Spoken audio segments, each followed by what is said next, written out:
নমস্কাৰ বন্ধুসকল মোৰ ইউটিউব চেনেলে আপোনালোকক পুনৰবাৰ স্বাগতম জনাইছো আৰু আজি মই আন এটি ৰেচিপি ভিডিঅ' লৈ আহিছো আৰু আজিৰ ভিডিঅ'টোত আছে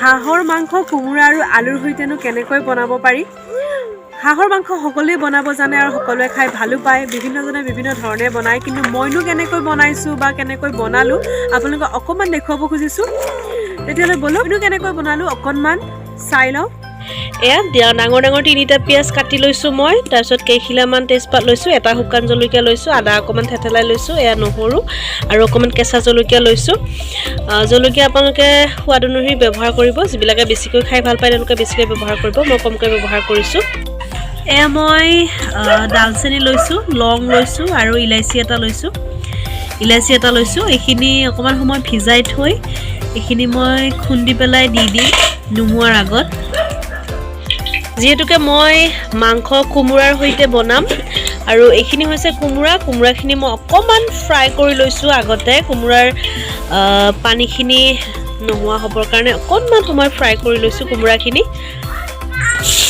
এয়া কেৰাহীত তেল গৰম হোৱাৰ পিছত মই পিয়াজখিনি দি দিছো প্ৰথমতে গাইস সকলোৱে হাঁহৰ মাংস বনাব জানে আৰু সকলোৰে পদ্ধতিবিলাক বেলেগ বেলেগ সকলোৱে বিভিন্ন ধৰণে হাঁহৰ মাংস বনায় বেলেগ বেলেগ ধৰণেৰে আৰু মইনো কেনেকৈ বনাইছো আপোনালোকৰ লগত শ্বেয়াৰ কৰিম বুলিহে ভিডিঅ'টো বনালো আৰু যিসকলে নাজানে তেওঁলোকৰ কাৰণেও সুবিধা হ'ব পিয়াজখিনি অলপ সময় ফ্ৰাই কৰি ৰঙচুৱা কৰি ল'ম আৰু এয়া কেঁচা জলকীয়াখিনি দি দিছো তেজপাত আৰু গোটা জিৰা অকমান মই তেলতে দি লৈছো এয়া মই হাঁহৰ মাংস 1 কিলো হাঁহৰ মাংস লৈছো পিয়াজখিনি অলপ ৰঙচুৱা হোৱাৰ পিছত এতিয়া মই মাংসখিনি বহাই দিম কেৰাহীত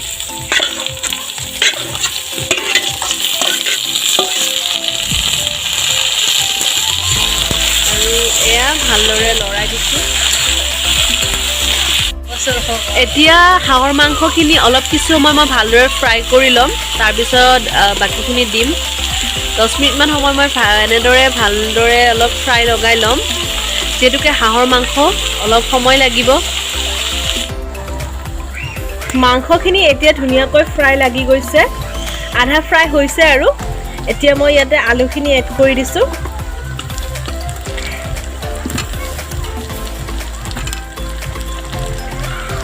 ইয়াতে মই ডাঙৰ ডাঙৰ আলু দুটা এড কৰিছো যেতুকে মাংস 1 কিলো হয় পৰিমাণটো অলপ বেছি আৰু এতিয়া ভালদৰে লৰাই দিম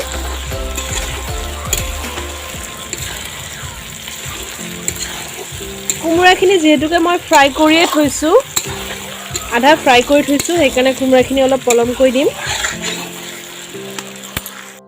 এতিয়া মই ইয়াতে নিমখ এড কৰিম নিমখটো সোৱাদ অনুসৰি দিব এয়া মই চামুচে 2 চামুচ নিমখ দিছো আৰু ভালদৰে লৰাই দিম নিমখটো মই সোনকালে দিছো কাৰণ নিমখটো মাংসটো সিজাব কিছু সময় ভাজাৰ পিছত এতিয়া মই কোমোৰাখিনি দি দিছো আৰু এতিয়া অলপ ভালদৰে লৰাই দিম হালধিখিনিও মই নিমখ দিয়াৰ পিছতেই দি দিলো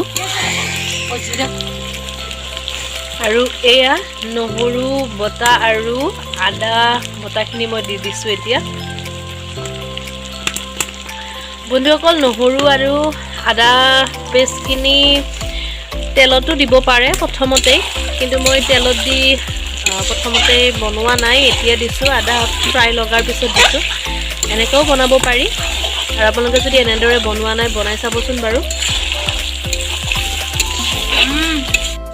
আদা নহৰুখিনি দিয়াৰ পিছত মই 10 মিনিটমান সময় লৰাই আকৌ মাংসখিনি ভালদৰে ফ্ৰাই কৰিছো যেহেতুকে হাঁহৰ মাংস অলপ ভালদৰে ফ্ৰাই কৰিব লাগিব তেতিয়াহে খাবলৈ ভাল লাগিব আৰু বন্ধুসকল মই ভিডিঅ'টোত দেখুৱাৰ দৰে আপোনালোকে এনেদৰে লৰাই কিছু সময় ধৰি হাঁহৰ মাংসখিনি ভাজিব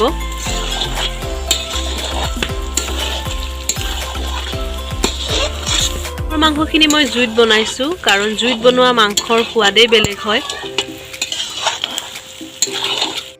আৰু এতিয়া মই ইয়াতে এড কৰিছোঁ জিৰা জালুকৰ গুড়ি অকণমান, মই ধনিয়া গুড়ি দি দিছোঁ, লগতে আৰু অকণমান গৰম মছলা এড কৰিছোঁ।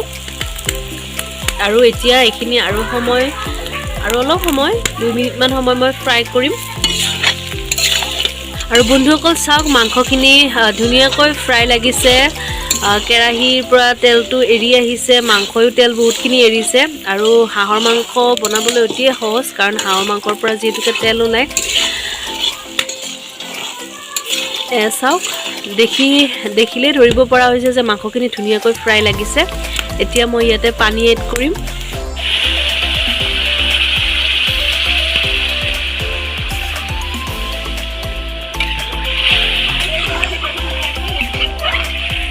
প্ৰথমতে পানী অলপ মই বেছিকৈ দিছোঁ। বন্ধুসকল পানী মই অলপ বেছিকৈ দি দিছোঁ, কাৰণ মাংসখিনি ভালদৰে সিজিব লাগিব। আৰু মই আধা ঘণ্টা 45 মিনিট সময় মাংসখিনি ভালদৰে উতলিব দিম। আৰু জুইটো মই এতিয়া বঢ়াই দিছোঁ, দি উঠি মই ঢাকনি দি দিম।